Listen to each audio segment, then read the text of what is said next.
খুলুন।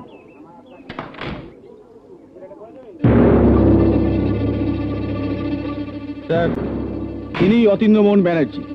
নমস্কার। আজ আপনি আপনার ক্লাস থেকে একটি ছেলেকে চড় মেরে বের করে দিয়েছেন। আগে হ্যাঁ, আমার নাম শশীকান্ত ভট্টাচার্য। অনিরুদ্ধ আমারই ছেলে। গুরুর সামনে ছাত্রের একটাই পরিচয়, সে তার শিষ্য, এইমাত্র। মন্ত্রী ছেলে বা রাজার ছেলে নয়।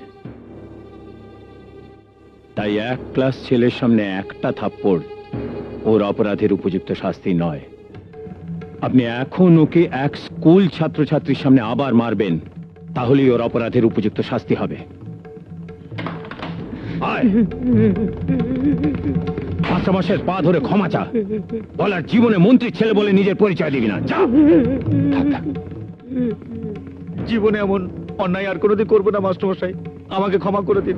বাবা আমাকে বাড়িতে খুব মেরেছে, বলেছে নিজেকে মন্ত্রীর ছেলে বলে পরিচয় দিয়ে আর কোনোদিন অহংকার করবি না। তোমার বাবা ঠিক বলেছেন অনিরুদ্ধ। অহংকার বড় খারাপ জিনিস। অর্থ, মান সম্মান এসব নিয়ে কখনো অহংকার করুন না।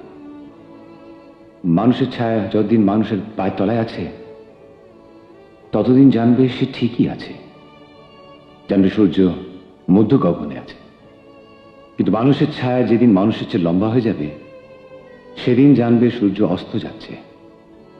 তাই পিতৃ পরিচয় তোমার আদর্শ হোক, অহংকার নয়। বাহ বাহ, খুব সুন্দর কথা বলেছেন মাস্টারমশাই, খুব সুন্দর। বাহ,